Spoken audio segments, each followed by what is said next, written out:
Namaste Vidya. Myself Javian Neha Saini from Physiotherapy and Diagnostics, Jyoti Vidyapeeth Women's University. Here I am going to tell you about the anatomy of the lumbar vertebrae. Lumbar vertebrae, they are 5 in number and these do not have foramen transversarium at the transverse process. They do not have any costal facet on the body. So these are the identifying features. Also, first to 4 lumbar vertebrae, these are typical and they have same characteristic features. And fifth lumbar vertebrae, it is atypical and it has special characteristic features. Typical lumbar vertebrae has a large body which is wider from side to side.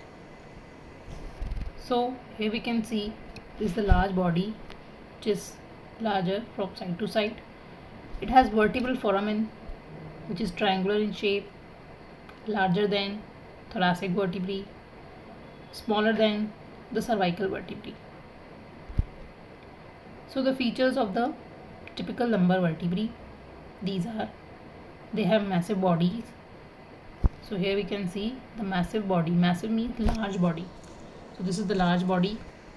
The transverse process, they are projecting posterior-superiorly as well as laterally. And they have mammillary process and accessory processes. So these are the small processes on the superior articular process. These are mammillary and accessory process. So they have spinous process which is short, flat and quadrangular and project backward. Laminae are thick. Transverse process, as we can see, they are long and slender. Slender means thin. Pedicles, they are strong and directed backward. Vertebral foramina is triangular. Body is large and kidney shaped. They have superior and the inferior articular processes. Superior articular processes, they face medially and the inferior articular processes, they face laterally. So these are the characteristic features of the lumbar vertebrae. Here we can see the superior articular process. This is the superior articular process. It is facing medially, and this is the inferior articular process which is facing laterally. So here we can see the accessory process and the mammillary process. It is a very clean and detailed diagram. The mammillary process, and this is the accessory process on the transverse process. And here we can see the vertebral body, vertebral foramen, spinous process, transverse process are very thin and they are directed posterolaterally. Superior articular process, they are directed medially.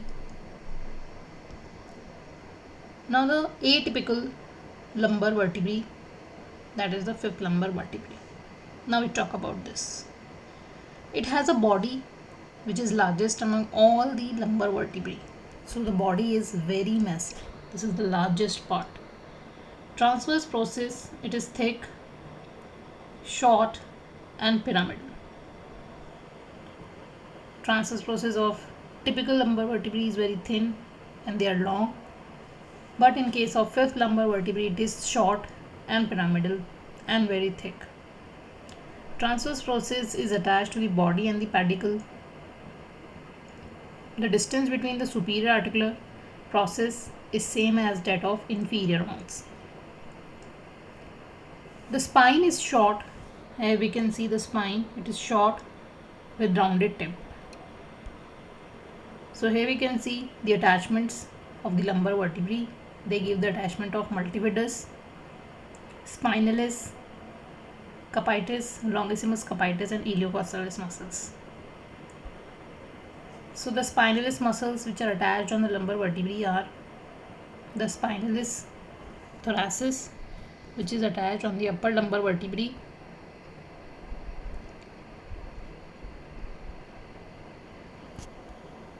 Then longissimus group, which includes the erector spinae muscle. So longissimus thoracis we can see, which is attaching on the lumbar vertebrae. Transverse process of the lumbar vertebrae. Then quadratus lumborum, It is the another muscle which is attached on the transverse process, iliolumbar ligament of the lumbar vertebrae. Here we can see the quadratus lumborum muscle which is attached on the transverse process of the lumbar vertebrae. The primary action of this muscle is the lateral flexion of the vertebral column together with the depression of the thoracic rib cage.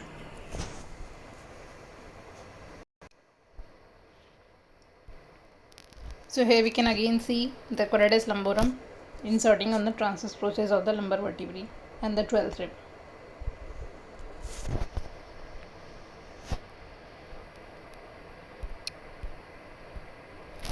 Next muscle is the multifidus muscle. It is originating from the posterior sacrum, superior leg spine, mammillary process of lumbar vertebrae, transverse process of thoracic vertebrae, and the articular process of C4 to C6 vertebrae. So here we can see the multifidus again. Starting from the sacrum, it is extending up to the C4 vertebrae, that is the cervical fourth vertebrae. Also it is extending up to the C1 vertebrae, that is inserting on the spinous process of C2 vertebrae. This is your multifidus. See how long it is, extending from cervical vertebrae up to the sacrum. Now it is in comparison between the cervical, thoracic and lumbar vertebrae. Here we can see some characteristic features of cervical, thoracic and lumbar, which are the distinguishing features among them. So first is the body. Body of the cervical vertebrae is small. It is larger in case of thoracic vertebrae and it is largest in case of lumbar vertebrae. The foramina.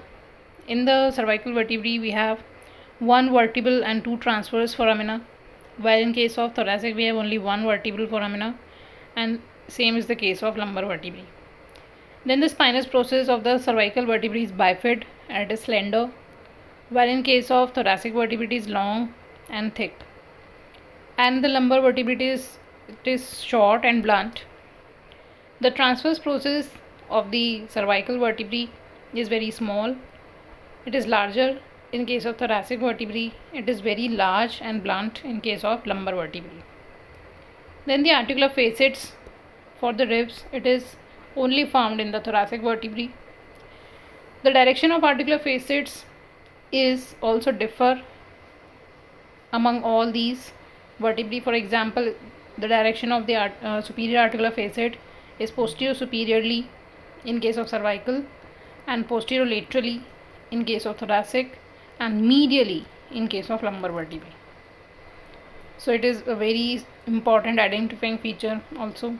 Then inferior articular process, it is directed antero-inferiorly in case of cervical vertebrae, antero-medially in case of thoracic vertebrae, and antero-laterally on the lumbar vertebrae. Then the size of intervertebral disc, it is also very thick and relative to the size of lumbar vertebral bodies.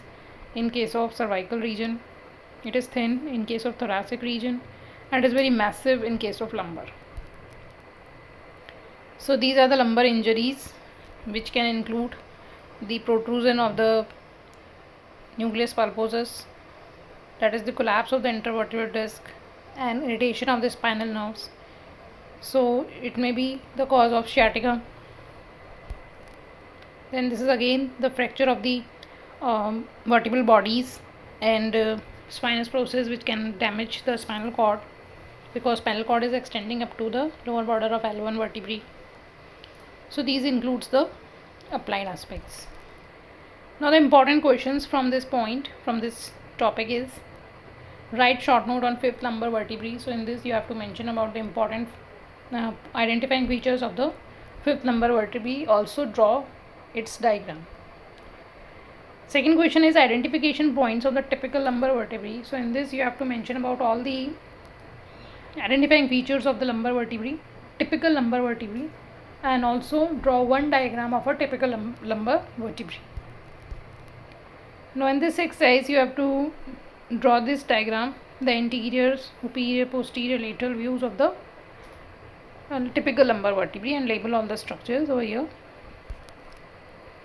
And then another exercise is the anatomical features of fifth lumbar vertebrae. This is fifth lumbar vertebrae, and you have to draw this diagram and label all the structures which are appearing over here, and only draw with pencil or use black pen for outlining.